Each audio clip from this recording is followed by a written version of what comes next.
Thank you so much. To my colleague from New York, my colleague who's just leaving the floor from Ohio, Tim Ryan, and we've got Wisconsin in the House with Mr. Pocan.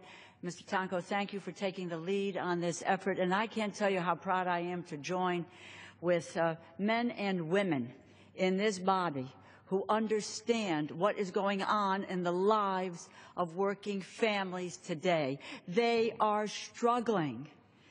We need to walk in their shoes. That's what our job is, to represent their interests in this body. And what do we know? We know that, in fact, they are in jobs today that don't pay them enough money to survive.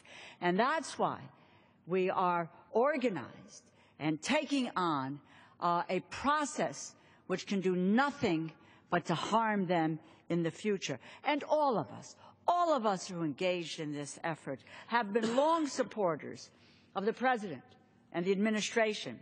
And we believe genuinely that he wants to improve the lives of working Americans. But on the issue of trade, myself and all of us will oppose the administration because they are following the exact same trade policy that has failed in the past.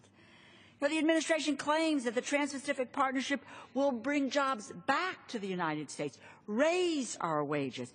But experience tells us far too many trade agreements have done the exact opposite. The TPP is based on the same model as the Korea Free Trade Agreement negotiated just 2 years ago. Since that time, the United States trade deficit with South Korea has exploded by 50%. That translates into 60,000 lost jobs. This is a familiar picture. Korean products flood in. American jobs flood out. When adjusted for inflation, our wages continue to slide. The Princeton economist Alan Blinder estimates that as many as a quarter of American jobs will be offshored in the foreseeable future. And we know from past experience that the people who are laid off will see a significant drop in their wages. That is, if they are able to find another job. The trade agreements we have signed over the last 25 years have done nothing to ensure fair competition. Let's take one example. The deals have failed to address the problem that our colleague, Congressman Ryan, mentioned, currency manipulation. It is an unfair, it's an artificial practice that has been devastating our automotive industry for a generation. Morgan Stanley estimates that currency manipulation gives each imported Japanese car an effective subsidy of between $1,500 and $5,700. That is neither free nor fair. A leading economist, Fred Bergston of the Peterson Institute, he writes in Foreign Affairs just within the last several days, and I quote, "The United States has paid a major economic price for never having established an effective currency manipulation policy."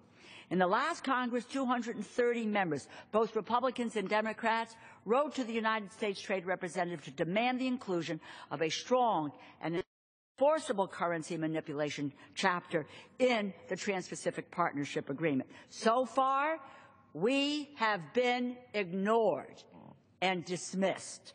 Put simply, if the agreement does not address currency manipulation, it will not be worth the paper that it's written on. It will be a green light to those who seek to compete unfairly with American manufacturing and take away American jobs. The administration's arguments about jobs have failed. They know that experience and the numbers are against them.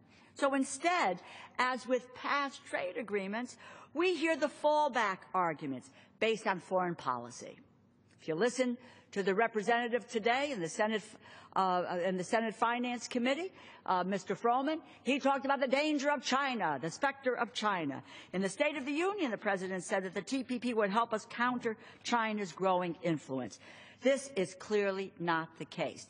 As the economist and Reagan appointee Clyde Prestowitz pointed out in the Los Angeles Times last week, and I quote, "The ever-closing linking of the U.S. economy to those of the TPP countries over the last 35 years has not prevented the rise of Chinese power," end quote. He continued, nor has it deterred U.S. trade partners and allies from developing ever closer ties with China, end quote.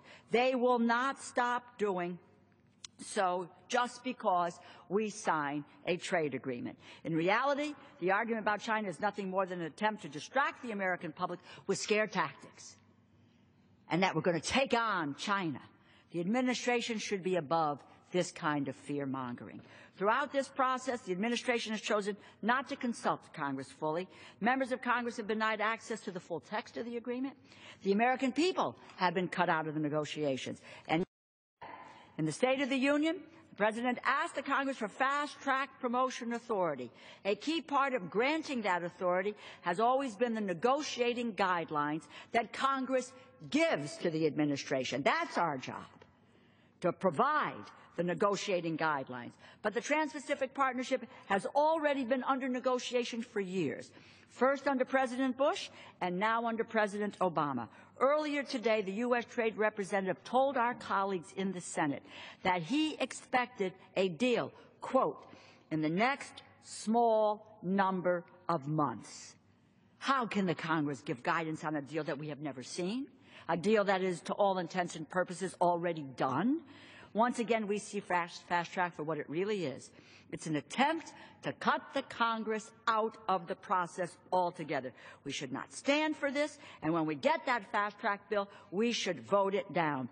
Bitter experience tells us that bad trade deals devastate jobs, devastate wages. That is why we should say no to this deeply flawed Trans-Pacific Partnership. I can't thank you for taking on this job, to be here at 7 o'clock at night, all of us together, to say no. And I think what we want to convey to the American public, that we are committed to work on their behalf and to make sure that they have a decent shot at a decent job with good wages.